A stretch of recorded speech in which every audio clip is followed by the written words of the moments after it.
늦은 밤 공원 벤치에서 털어놓은 70대 노인의 인생 이야기. 은퇴 준비와 은퇴 후 삶에 대한 어느 밤의 대화. 늦은 밤이었어요. 여름도 아니고 겨울도 아닌 바람이 조금 서늘한 그런 밤이었죠. 공원 가로등 아래 벤치 하나가 있었고 저는 잠깐 앉아 쉬고 있었습니다. 그때 옆에 한 노인이 앉더군요. 연세가 한 70대 중반쯤 되어 보였습니다. 한참을 말없이 앉아 있다가 그분이 먼저 말을 꺼냈습니다. 젊은 양반, 사람 인생이 말이야 일할 때는 그렇게 시간이 안 가는데 은퇴하고 나면 하루가 참 길어. 그 한마디가 참 오래 기억에 남았습니다. 우리는 보통 은퇴를 쉬는 시간이라고 생각합니다. 이제 고생 끝이다. 이제 여행 다니면서 편하게 살자. 이런 말을 많이 하죠.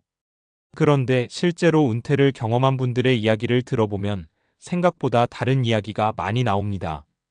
돈 이야기만이 아닙니다. 시간, 관계, 건강, 그리고 삶의 의미에 대한 이야기입니다.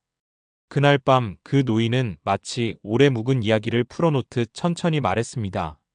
사람들이 은퇴 준비를 돈으로만 하더라. 근데 말이야, 진짜 중요한 건 따로 있어. 오늘은 그 이야기를 조금 풀어보려고 합니다. 은퇴 준비와 은퇴 후 삶에 대해 우리가 한 번쯤 생각해봐야 할 이야기입니다. 은퇴 준비는 돈만이 아니라 삶의 구조를 준비하는 것이다. 많은 사람들이 은퇴 준비라고 하면 연금, 저축, 부동산을 떠올립니다. 물론 이것도 매우 중요합니다. 현실적으로 경제적 준비가 없으면 노후는 불안해질 수밖에 없습니다. 하지만 실제 은퇴자들이 가장 많이 하는 말은 이것입니다. 돈보다 더 어려운 게 시간이야. 직장에 다닐 때는 하루의 구조가 있습니다. 아침에 출근하고, 점심을 먹고, 동료들과 일하고, 퇴근하고, 주말을 기다리고, 삶이 일정한 리듬을 가지고 돌아갑니다. 그런데 은퇴를 하는 순간 그 리듬이 갑자기 사라집니다. 아침에 일어나도 갈 곳이 없고, 전화 오는 사람도 줄어들고, 하루가 길어집니다. 그래서 많은 은퇴자들이 이런 말을 합니다. 퇴직은 하루인데 은퇴는 그 다음 날부터 시작되는 긴 이야기다. 그래서 진짜 은퇴 준비는 돈 삶의 방식을 같이 준비하는 것입니다. 사례 1 평생 회사만 바라보고 살았던 김 부장. 제가 아는 한 분은 대기업에서 30년 넘게 일한 김 부장이었습니다. 정말 성실한 분이었습니다. 회사에서는 평판도 좋고 실력도 인정받는 사람이었죠. 그런데 정년퇴직 후 1년쯤 지나서 만났을 때 이런 말을 했습니다. 내가 회사 없으면 아무것도 아니더라. 처음에는 여행도 가고 집에서 쉬는 것도 좋았답니다. 하지만 시간이 지나면서 문제가 생겼습니다. 아침에 일어날 이유가 없고 만날 사람이 줄고 하루가 허전해졌다는 겁니다. 결국 그분은 지역 도서관에서 자원봉사를 시작했습니다. 아이들에게 책 읽어주는 봉사를 하게 된 거죠. 그러고 나서 이렇게 말했습니다. 이제야 하루가 다시 돌아가는 느낌이야. 이 사례가 말해주는 건 간단합니다. 은퇴 후에도 역할이 필요하다는 것입니다. 사람은 누군가에게 필요할 때 가장 건강해집니다. 사례 2 은퇴 후 인생이 더 즐거워진 박 선생. 반대로 은퇴 후 더 행복해진 사람도 있습니다. 중학교 교사를 하다가 은퇴한 박 선생 이야기입니다. 이분은 은퇴하기 10년 전부터 준비를 했습니다. 어떤 준비냐 하면 취미와 사람 관계였습니다. 사진 동호회, 등산 모임, 지역 역사 공부 모임.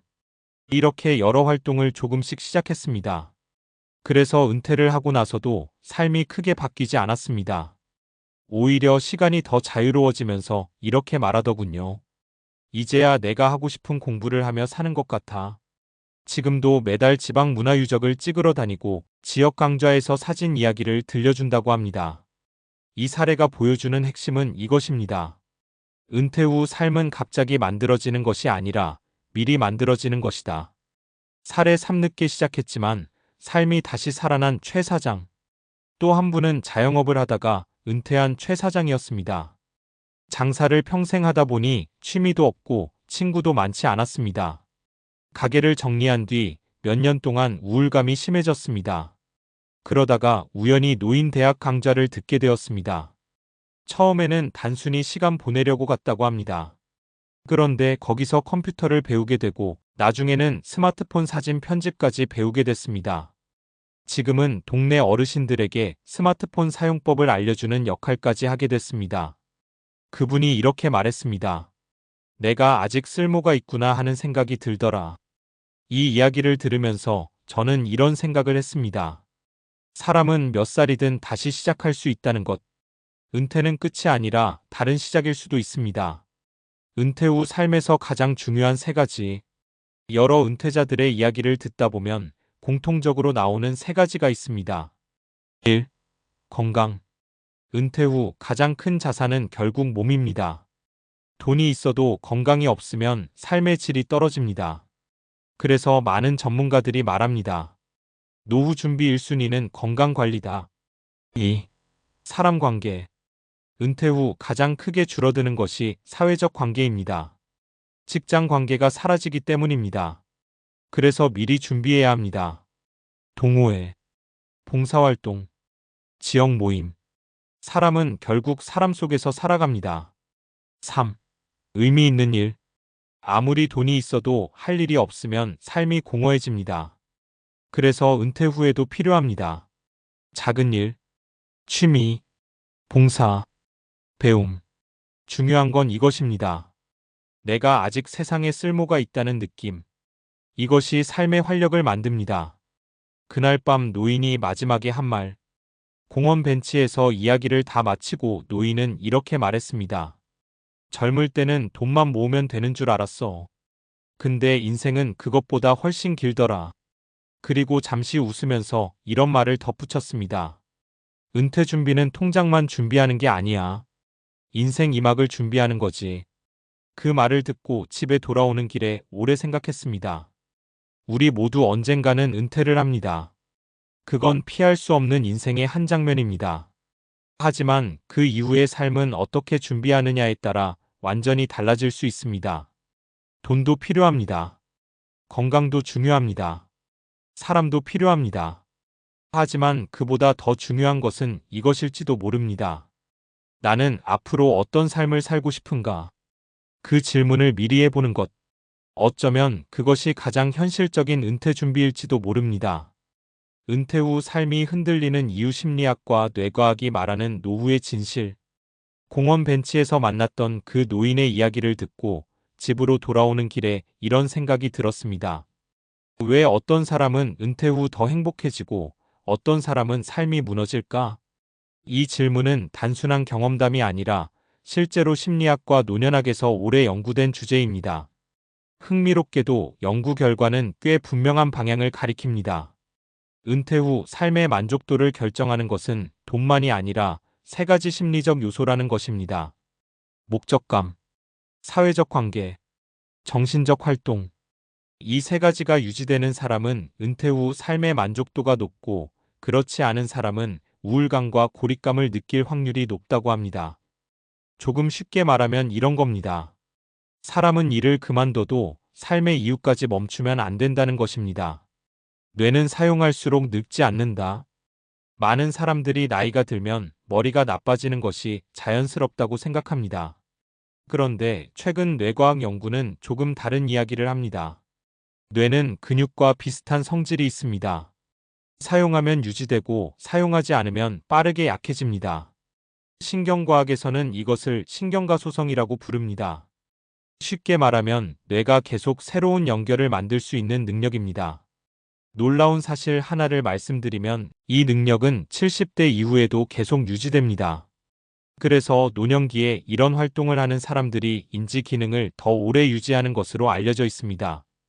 새로운 언어 배우기, 악기 배우기, 글쓰기, 독서, 컴퓨터 배우기. 즉 뇌는 나이가 아니라 사용 여부에 따라 늙는다는 것입니다. 이 때문에 많은 노년 전문가들이 이렇게 말합니다. 은퇴 후 가장 위험한 것은 일이 없는 것이 아니라 생각할 일이 없는 것이다. 사람은 혼자 살도록 만들어진 존재가 아니다. 또 하나 중요한 연구가 있습니다.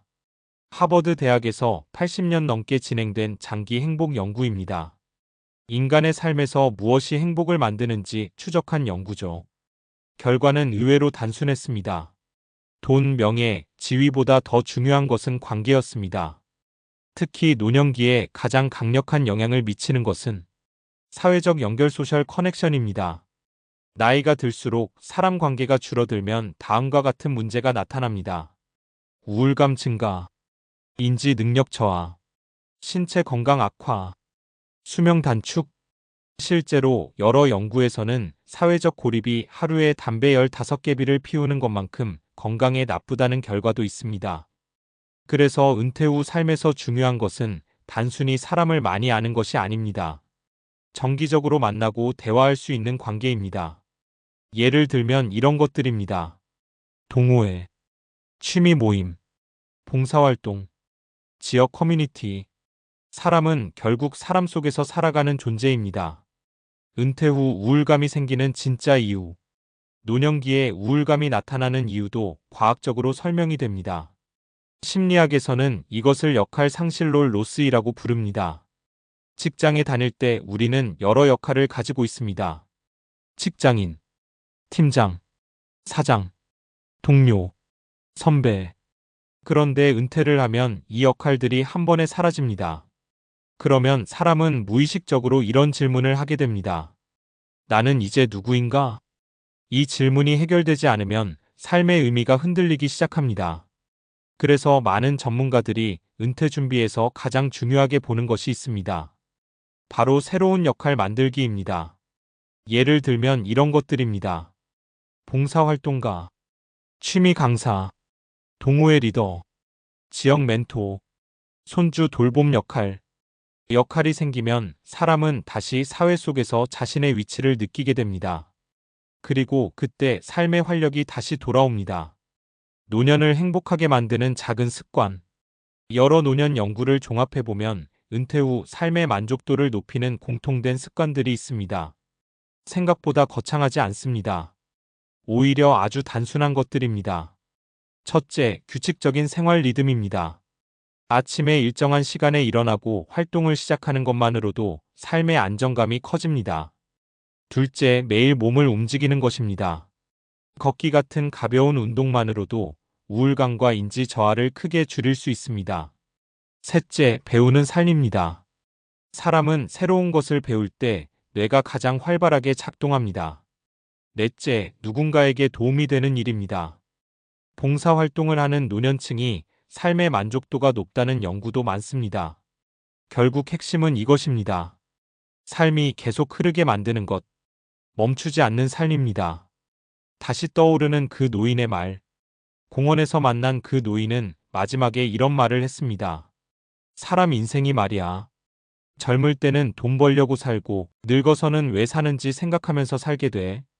그 말이 참 깊게 남았습니다. 은퇴는 인생의 끝이 아닙니다. 오히려 어떤 사람에게는 가장 자유로운 시기가 되기도 합니다. 시간이 있고, 경험이 있고, 서두를 이유도 없습니다. 다만 한 가지 준비가 필요합니다. 앞으로 나는 어떤 삶을 살 것인가? 그 질문을 미리 생각해 보는 것. 어쩌면 은퇴 준비에서 가장 중요한 시작일지도 모릅니다.